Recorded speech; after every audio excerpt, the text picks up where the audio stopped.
Over the past 15 years, China has sent more spacecraft to the moon than any other country on Earth. We are not talking about just 1 or 2 trips. China has sent orbiters that circle the moon, landers that touch down on its surface, rovers that drive across the dust, and even a spacecraft that grabbed rocks from a place no human has ever reached before. But here is what most people miss. China is not doing this to win a race or plant a flag. They are after something specific on the moon, something that has been locked in total darkness for billions of years, something frozen and ancient that could change how humans travel beyond Earth forever. If you enjoy stories like this, please hit the like button because it takes a lot of effort to make these videos, and subscribe so you do not miss the next one. By the end of this video, you will know exactly what China is searching for on the moon, why it matters so much, and why the country that figures this out first could shape the future of space for a very long time. The truth is, the moon was never just a dead rock floating above us. It was always the start of a much bigger story. Every mission China has launched, every rock they have studied, every rover they have driven across the dust, has been leading somewhere very specific. The answer might surprise you, and once you see the full picture, you will never look at the moon the same way again. But to understand where this is all heading, you first need to see how carefully and quietly it all began. A plan decades in the making. When most space programs want to go to the moon, they try to get there fast. China took the opposite approach. Starting in the early 2000s, they made a plan that would take many years to finish. Each mission would build on the last one, learn one thing at a time, master it, and then use that knowledge to try something harder. Nothing was rushed. Nothing was left to chance. Their plan had 4 clear steps. First, study the moon from orbit. Get a good picture of what is down there. Second, land on the surface. Third, bring samples back to Earth. And fourth, build something that stays up there for good. Each step depended on the one before it. Think of it like building a house. You do not put the roof on before the walls are up. You do not put the walls up before the floor is solid. Every part needs the part below it to be strong. China was building something meant to last a very long time. The first spacecraft launched in 2007. It was called Chang'e 1, named after a moon goddess from old Chinese stories. It spent more than a year circling the moon. It made detailed maps of the surface. There was no big landing, no astronauts, no TV show. What there was, though, was useful information, the kind of data that scientists would study for years. They needed to know the shape of the land. They needed to know where the dangers were and where it was safe to go. This was the groundwork, the boring but necessary work that makes everything else possible. 3 years later, a second spacecraft called Chang'e 2 went up. It took even sharper pictures. Now scientists could look at single craters and ridges in great detail. They could find safe spots to land and avoid places that might tip a spacecraft over. They could stay away from loose dirt that might trap a rover. Think of it like looking at a map before a big hike. You want to know where the cliffs are. You want to know where the ground is soft. You want to know where you can safely stop before you put your boots on the trail. These early trips did not make big news. Most people on Earth had no idea they were even happening. But they were very important. China was quietly building a full picture of the moon's surface. That picture would tell them where to go and what to look for. Because the whole point of this careful planning was not just to land anywhere. It was to get to the places that held the most value. The places where something ancient and frozen might be waiting to be found. Every map they drew, every crater they noted, every safe spot they found was a step toward the real question. What is actually on the moon that is worth going back for again and again? The orbiters were not just science for the fun of it. They were the first moves in a much longer game. And the next move would take them from circling above to touching down on the surface for the very first time. Rocks that broke every rule. In 2013, things changed. Chang'e 3 touched down on the moon. This was the first soft landing there since the 1970s. Think about that gap.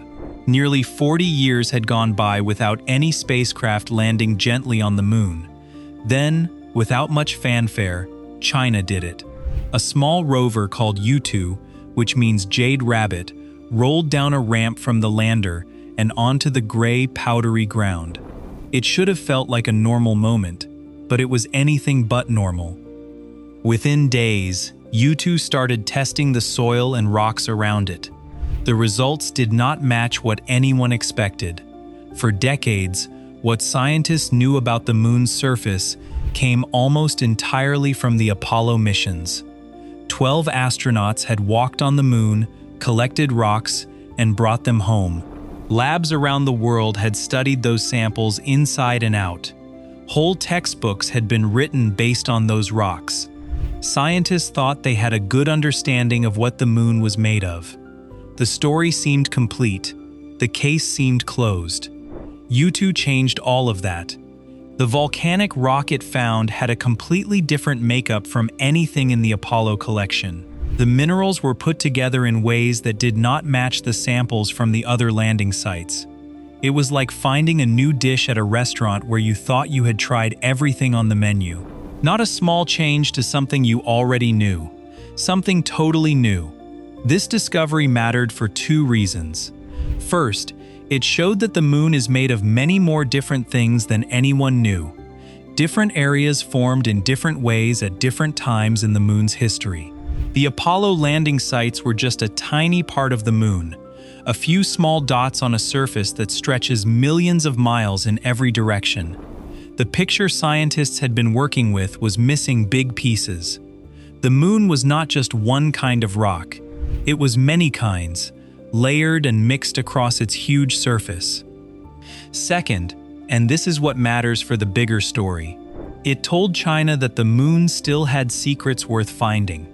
If the rocks in one spot could surprise everyone this much, what might be hiding in the places no one had ever visited? Every new discovery made the real question sharper. What was China really after? They were not just collecting rocks for fun. They were learning the moon's story. They were figuring out where the most useful things might be sitting. The volcanic surprises were fascinating, but they were also clues. Clues about where to look next and what to look for. China was putting together a case, piece by piece, and each piece was pointing towards something specific. Yutu had proven something important. The moon was not the simple, well-known body that textbooks described. It was complex, surprising, and still full of questions no one had answered. The next place China wanted to go was somewhere that almost everyone in the space world thought was completely impossible to reach. The side no one has ever seen.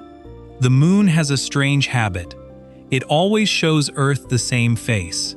This happens because the moon spins at a speed that matches its orbit around our planet. One side always faces us. The other side always points away into deep space. No matter where you stand on Earth, no matter how big your telescope is, you will never see the far side of the moon with your own eyes. It is a side of the moon that no human standing on Earth has ever looked at directly. Landing there has always been thought of as nearly impossible, and there is one very simple reason why: communication. The moment a spacecraft goes down to the far side, the moon itself blocks all signals between it and Earth. No commands can be sent. No data can come back. No one on the ground would know if the landing worked or failed until it was too late. It is like trying to guide someone through a maze while wearing a blindfold and not being able to talk to them. One wrong move and everything is lost. For decades, this single problem was enough to keep every space agency on Earth from even trying. China came up with a smart and simple fix. Before sending the lander, they launched a relay satellite. They put it in a special orbit past the moon where it could see both Earth and the far side at the same time. This satellite works like a messenger. It passes signals back and forth between mission control and the spacecraft on the surface. The idea is simple. Doing it is very hard. Getting a satellite into exactly the right spot, keeping it steady, and keeping a clear signal across hundreds of thousands of miles of space takes skill that very few space programs have. In 2019, Chang'e 4 became the first spacecraft ever to land on the far side of the moon. It touched down inside the South Pole Aitken Basin. This is a giant crater that stretches more than 2,500 kilometers across. To give you an idea of how big that is, you could drop all of Western Europe into that crater and it would fit inside. Scientists believe the crash that made this crater was so huge that it may have broken through the moon's outer layer. It may have dug up material from deep inside the moon that had been hidden since the moon first formed. Rocks that had not seen daylight in over 4 billion years were now sitting right in front of China's tools. This was an amazing achievement on its own, but it also served a bigger purpose in China's long plan. Every part of the moon they explore, every type of ground they study, brings them closer to knowing where the most useful resources are. The far side is different from the near side in important ways. Those differences matter when you are trying to figure out where something frozen and ancient might be kept safe. China was not exploring the far side just to be first. They were adding to the map. They were checking off another area. They were gathering more data about the moon's full story. And that story would tell them where to go next, because the thing they are really looking for is not spread out evenly across the moon. It is hidden in very specific spots, and those spots are at the very bottom. The far side landing showed something about China's approach. They were willing to go where no one else had gone. Not to set records, but because the moon's biggest secrets are in the places nobody has checked yet.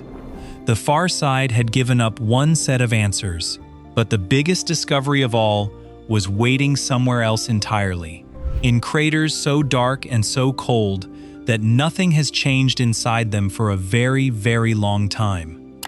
Bringing the far side home. In 2024, China pushed even further. Chang'e 6 did not just land on the far side.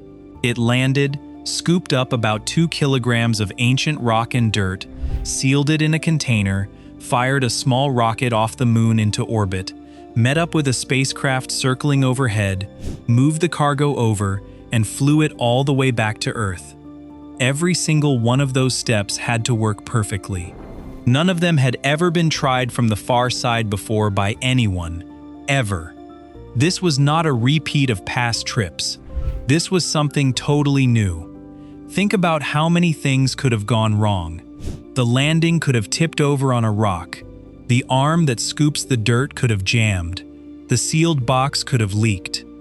The small rocket might not have started. The meeting in orbit might have missed by a tiny amount. Any one of those failures would have ended the mission right there. And there was no way to fix anything from Earth, because the whole thing was happening on the side of the moon where no signal can reach without the relay satellite. It was a series of steps where every single one had to work, or the whole thing would fall apart. The engineers who designed this had to think of every possible problem and build in a fix for each one, all while knowing that once the lander touched down, they could only watch from 250,000 miles away. But it worked. The rocks that came back were about 2.8 billion years old. They showed clear signs of volcanic activity much later than anyone had predicted. The moon did not go quiet as early as scientists thought. Its story ran much longer and much stranger than the textbooks had ever captured.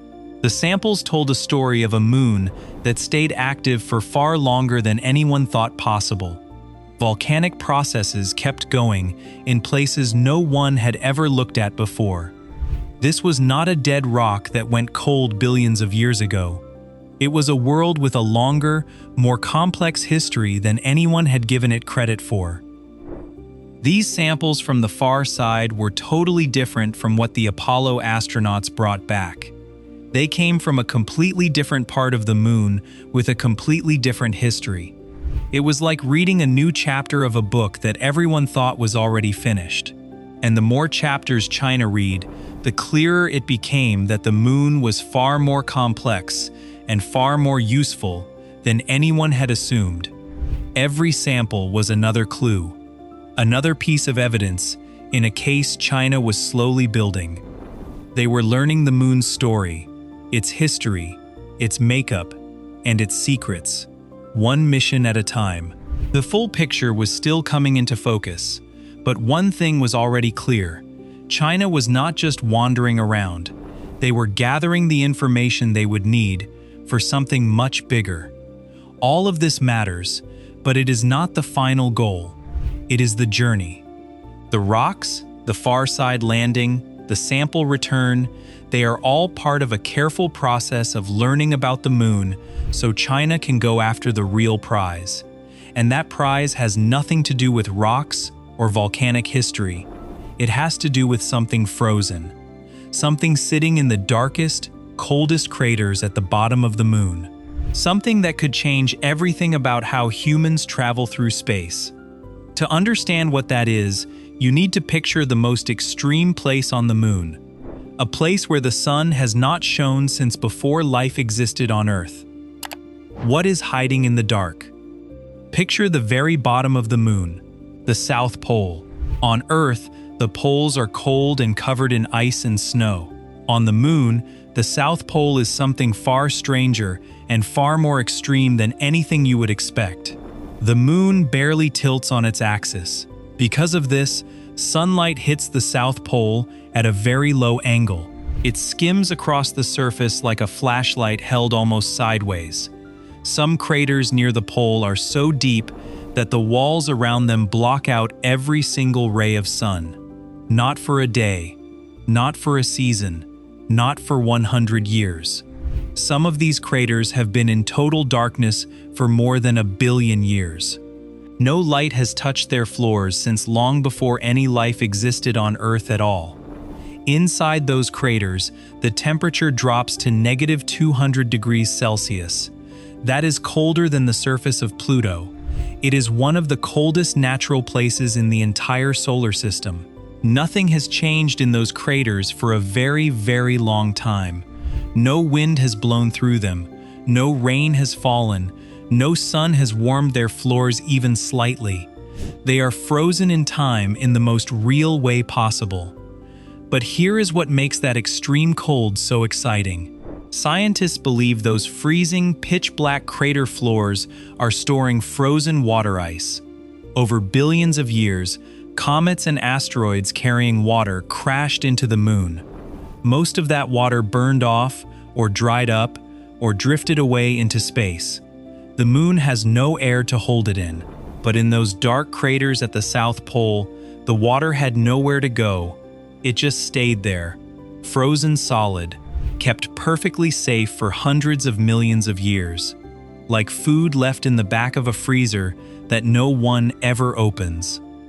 Now think about what water means for space travel. Water is made of two things: oxygen and hydrogen. Oxygen is what astronauts breathe. Hydrogen is one of the most powerful rocket fuels humans have ever made. If you can dig up that ice, break it apart, and turn it into air to breathe and fuel to burn, then the moon stops being just a place you visit. It becomes a gas station, a supply stop, a giant fuel hub sitting right next to Earth. It could send spacecraft deeper into the solar system without having to carry all that heavy, costly fuel up from Earth's surface. Getting anything off the ground on Earth costs a huge amount of money because our planet's gravity is so strong. The moon's gravity is only about 1/6 of Earth's. Launching fuel from the moon into space would cost a tiny fraction of what it costs from home. Future trips to Mars, or to the moons of Jupiter, or even further out, could stop at the moon, fill up their tanks, and keep going. The moon could become the world's first supply station off Earth, and whoever builds it first will have a huge head start on everything that comes after it for generations. This is why the South Pole matters so much. This is the real reason China keeps going back, mission after mission, year after year. Everything else they have done, the orbiters, the rovers, the far-side landings, it was all leading to this. But to actually find and confirm that water ice, they need to do something no rover has ever done before. The robot that jumps into darkness. You cannot just orbit above the South Pole and make guesses about water ice. You have to go into those dark craters yourself. But normal rovers run on solar panels. No sunlight means no power. And wheels cannot handle the sharp, broken, totally unpredictable ground inside a crater that has sat untouched for 1 billion years. The rocks are cracked, the slopes are steep, the ground is covered in junk that has never been moved by wind or rain or any force at all. China's answer to this is a mission called Chang'e 7. It is planned for launch in 2026. It is the biggest and hardest lunar mission China has ever tried. And it comes with something that has never been used before in the history of moon exploration: a small robot that can jump. Instead of slowly rolling across the surface on wheels, this hopping probe can leap right into the dark craters. It carries tools that can find water molecules in the air and soil. It can sniff out hydrogen. It can test frozen deposits buried deep in the ground. It goes in, does its work, and gets out of places that would destroy a normal rover within minutes. Think of it like sending a frog into a dark cave instead of trying to drive a car down there. Quick, nimble, and built for a place where nothing else can go. The full Chang'e 7 mission has more parts too. An orbiter circles the South Pole from high above, mapping the ground and sending signals back to Earth. A lander touches down on solid ground near the pole. From there, a rover drives across the surface, studying the soil and looking for good spots for the hopping probe to check. All 4 parts work together as a team. They constantly share information with each other and with the scientists waiting back on Earth. If Chang'e 7 comes back with clear proof of large water ice deposits sitting in those ancient craters, it would be one of the most important discoveries in the history of space exploration. Not just exciting for scientists, but world-changing in a real way. Because it would prove that everything humans need to start living and working beyond Earth is already sitting there, waiting. Billions of years old and kept perfectly safe. But finding the water is only step 1 of what comes next. Finding something and actually using it are 2 very different things. You cannot just scoop up ice and call it a base. You need tools that can work with no oxygen. You need machines that can handle huge temperature swings between day and night. You need things that can survive constant radiation. And you need to deal with fine dust that gets into every gap and crack in every machine ever built. You need systems that can run for months or years without a person fixing them. You need to learn how to build on the moon using only the moon itself. That is the main job of Chang'e 8, planned for around 2029. This mission is all about testing what engineers call using local resources. That just means using what is already there, instead of shipping everything from home across 238,000 miles of empty space. One set of tests will try to heat and press lunar soil into solid building blocks. Think of it like baking bricks, but instead of using clay from a river, you are using the same dusty gray dirt that covers every inch of the moon. Those bricks could be used to build flat, strong landing pads. Pads that would cut down on the dangerous clouds of dust kicked up every time a rocket lands. They could form walls around living areas to protect astronauts from radiation. They could pave roads for rovers, so machines do not have to fight through loose dirt on every trip. Other tests will look at pulling oxygen right out of the moon's dirt. The moon's soil is full of oxygen, but it is locked inside rocks instead of floating free in the air. The right process can break those bonds and let the oxygen out. Some ideas involve robotic 3D printers that use lunar soil as material to build things from the ground up, layer by layer. The same way a 3D printer at home builds a plastic toy, but much bigger and much more serious. Robots could print walls, floors, and curved domes long before any humans arrive to move in. All of this feeds into one final goal: a permanent research station at the lunar South Pole. China calls it the International Lunar Research Station. Building is set to start in the early 2030s, with robotic missions bringing power units, communication towers, and lab modules. Dozens of countries have already said they want to be part of the project. This means it would not just be one country's outpost, it would be a shared base on another world, built by many nations working together. The first astronaut visits will probably last only a few days, but those short stays are just practice. The real goal is staying for good. The moon's low gravity, its fuel potential, and its perfect location make it the ideal first stop for any mission heading deeper into space. Whoever builds lasting structures there first will set the rules for how every future mission beyond Earth is planned and carried out for decades to come. And right now, piece by piece, mission by mission, China is laying that foundation on a surface that once looked like a finished chapter in human history.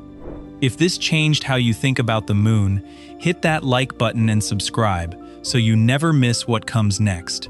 Turn on notifications because this story is far from over and we will cover every major update as it happens. There are related videos on the screen right now if you want to keep watching. So here is a question for you.